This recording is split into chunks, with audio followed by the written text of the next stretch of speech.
Hello, you wonderful people, and welcome to another episode of Not to Comic Book. This being a show where I talk about TV shows that are adaptations of comic books. For today's episode, I'm going to talk about the series premiere of Witch Watch. Great series premiere, a lot of really interesting things went down in this episode, so let's break it down. Very cute start to the series. Obviously, going into this, I knew what the premise was. I really quickly want to talk about, I really like the animation style and also just the character designs. Maybe not fully the animation, but something about it just felt familiar to me. I don't know if I read this deeply into it just on some subconscious level, but I looked it up. The mangaka for the manga is Kenta Shinohara, and they were the mangaka for Sket Dance. I don't know if that's how you pronounce it. I never read the manga, but I watched one episode of the anime years and years ago. I liked it, I just never ended up continuing it. But I don't know if that's what I'm kind of getting vibe-wise or not. I also started wondering maybe it was the animation studio, but I looked it up. Their name is Bybury, and I'm like, I don't think I've seen... I looked at their works, and the only thing I'm familiar with, even though I've never watched it, I've come across pictures of it, is the 100 Girlfriends I really, really like or love, that series. But yeah, I'm not familiar with their work. So maybe on some level it's the, like I said, Kenta Shinohara of it all. Just maybe on some level it scratched that part of my brain thinking about Sket Dance. But either way, I'm going on this whole tangent. Obviously really cute introduction. Obviously we have Morihito and Nico, and Nico could not say Morihito's name, so she kept calling him Mojito, and then it's just calls him Moi for short. And even now, all these years later, she still calls him that, just kind of stuck. But yeah, we learn really quickly, we get introduced to Morihito and being an ogre, and he's just kind of living his life. Obviously he deals with that kid at the beginning who's bullying him, but it's just he's right, he always stuck up, but he tries to do the right thing. He doesn't like people weaker getting picked on. So before graduation, I'm assuming middle school going into high school, he ended up grabbing a kid and running off with him. But these guys started crap with him, and in the past, Morihito would have fought back, but the last time he fought against his bully when he was younger, he ended up hurting him, and it just kind of scared him of plus him and his dad got chastised for it too. So I think it's a thing of, I tried to do the right thing and defend myself, but I kind of went overboard because I couldn't control my strength. And I think it's probably I don't want to cause more trouble for my dad too, which obviously the typical anime or manga thing. Where's the mom in this picture? Because it's interesting because they talk about Morihito's dad and we see him, and they talk about Nico's mom, but neither other parents. So nothing about Morihito's mom and nothing about Nico's dad. I don't know if those are going to be future plot points or points that never get brought up. Makes you almost wonder, is that going to be a widow situation on both their parts, where it's maybe your children get together, but then maybe you also get together type of thing. I don't know. Once again, our first episode, I haven't read the manga, so I don't know what to expect. So I'm just spitballing and throwing stuff at the wall. But either way, getting back to the point I was making, Morihito just accepted getting beat up because he's it causes less trouble that way, because having strength, it just draws too much attention. But it's also getting beat up is also going to draw too much attention too, because eventually people will start crap with you because they think they can push you over. So you're kind of damned if you do, damned if you don't type of thing. But this is how he kind of, not saying I guess that's why when he was defending the guy from school and he just ran off with him rather than fighting, because he didn't figure fighting would cause more of an issue. But either way, his father, Morihito's dad, drops a big bomb on him. You know that girl Nico you used to know who moved away to train to become a witch? Well, she's coming back. I'm curious to also find out where that place is that she trained. Will that ever be a story? Will that ever be plot relevant of her going back there? Because apparently that's where her mom is staying behind for whatever reason. And also, Morihito's dad's got some big long-term thing coming up, which are very suspicious that parents are going to be out of the way. But once again, very shown and coded in that regard of, the parents just aren't mentioned, or at the very least they're explicit. Expressly or explicitly out of the picture for whatever reason. But I'm curious to see if there's something that comes from that. I mean, it could just simply be we're just removing the parents just to set the stage, but it could always come back in some interesting form later on of what they might be up to while Nico and Morihito are forced to live together. But either way, We find out that the ogres, specifically Morihito's family's bloodline, stems from a tiger and ox bloodline. Like, because the way he talked about it, he made it seem like obviously the a tiger familiar and an ox familiar each individually married humans, and then I guess those offsprings eventually got together, eventually leading to the ogre bloodline. That's how that played out. And how that was kind of explained. Maybe not all ogres. I don't know, because who's to say they're the only ogre bloodline? Maybe they are, but there might be other ogres out there. So at least their family line.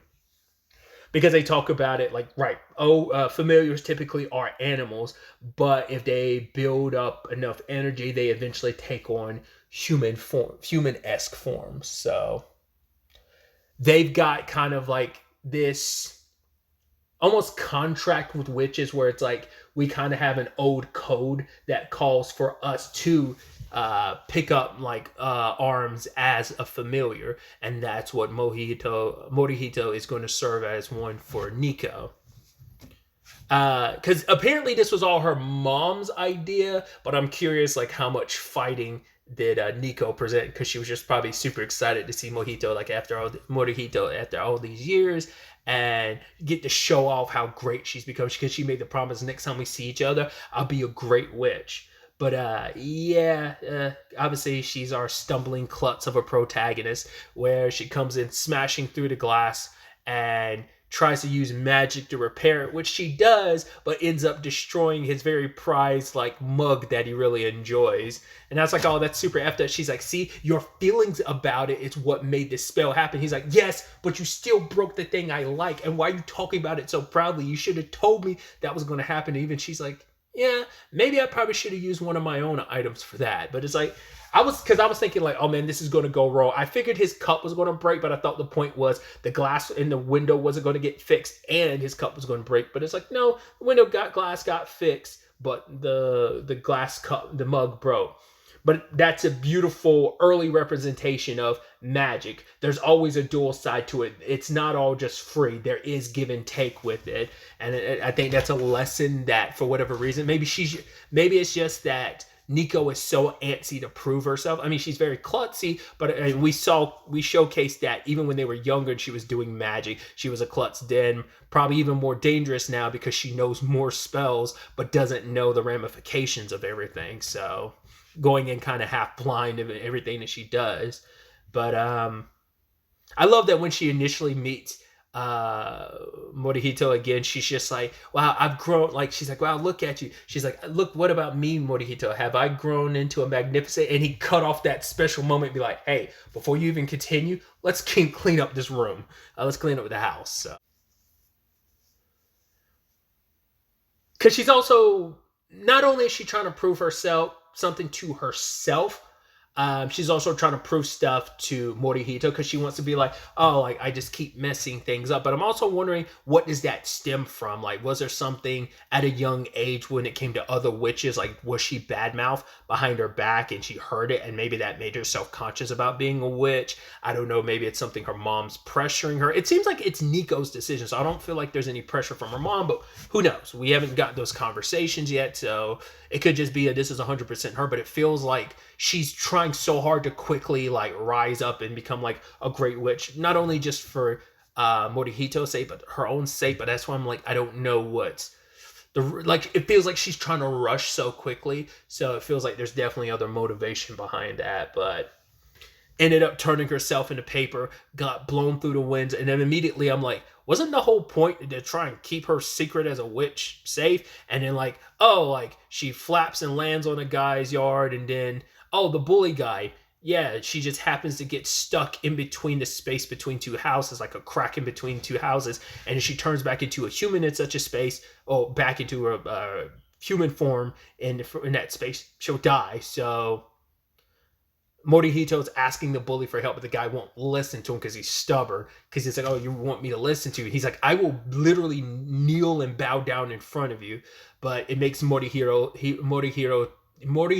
think about his father like allowing him to train, because it's like, this way you don't ever have to worry about your losing control or power. You'll always have control over it. He's like, plus that strength, even if you don't use it, having it can be just as important. And in this instance, he kind of basically uses what he learned to smash open the wall and grab Nico, and she then proceeded to use her powers to fix the wall, but sacrifice Home Dude's entire head. So I'm wondering if he's going to be almost like on a Tanuki from Mob Psycho thing, where it's just like we never really get an explanation about what the head situation is. There's like that OVA that winks and nods, like there's something there. I haven't finished the anime, so like maybe there's something in the third season that kind of covers that, but I wonder, is he going to be perpetually bald, and will he kind of put like on a wig or something to cover his head? Or I don't know if we'll ever see that character again. He might be one of those gag characters you see pop in from time to time in the series. Maybe, maybe not.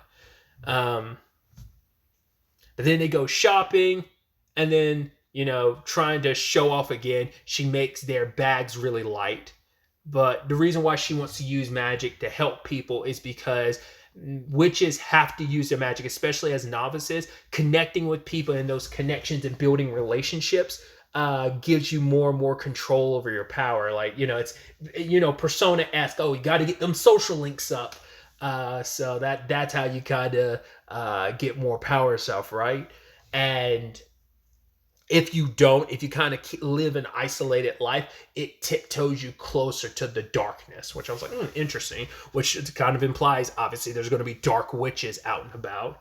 It makes you wonder, where do most witches stand on kind of like, are they, you know, are we going lawful, neutral, chaotic? Where do most witches lie? Are they lying mainly in the neutral territory, or do a lot of them mainly stay in the lawful side of things? Stuff like that's going to be interesting.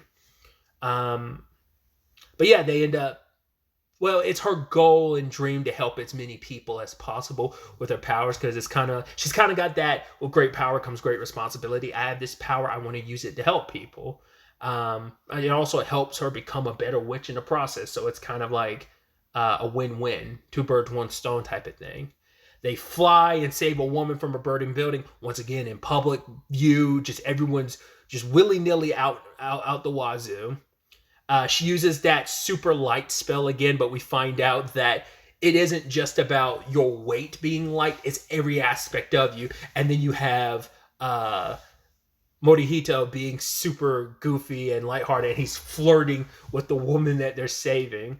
And ultimately, they have to land in a park, but Nico had to use it on herself, and they're both like goofballs and stuff. But then we find out the backlash to the spell is that everything's heavy. Both physically, their bodies become heavy, and mentally and emotionally, they become drained, and they're just like, oh, down and sour and everything. And so it's like, once again, Nico could do with reading up on these spells to find out, because she uses these willy-nilly, not recognizing, oh, there's always dual-sided thing. It's very much like the alchemy thing from Fullmetal Alchemist. I will always use that as the principle, but it also, like, there's so many witch shows that have also showcased it too. The whole thing of nothing comes for free. There has to be an equivalent exchange, and it seems like the same thing's applicable in this series when it comes to magic. So, you know, so that's going to be something interesting we see as the series progresses. But obviously, Nico is super in love with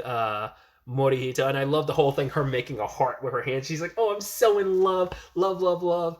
And it's fascinating, because obviously your typical romance situation, it seemed like maybe he was a little like into her maybe when they were younger, but he's not thinking about it because he's focused on his mission, which is protecting her. But she's obviously coming from the perspective of, I love you, and even thinking to herself like, oh my God, what's gonna happen? Like, yeah, what if we do start dating? Will he send me like super long texts and stuff like that? Kind of fantasizing about all that when he like praises her and congratulates her on her magic and kind of talks about how awesome she is. She wants to hear that. Out of anyone, she wants to be praised by him the most, because he's the person she wants to impress the most. So every time she was stumbling and failing, she was kind of beating herself up like, oh, I'm sorry for all the trouble I'm causing you. But his willingness to still stay by her side and be like, no, it's okay, your magic is amazing, and that makes her like feel better about herself.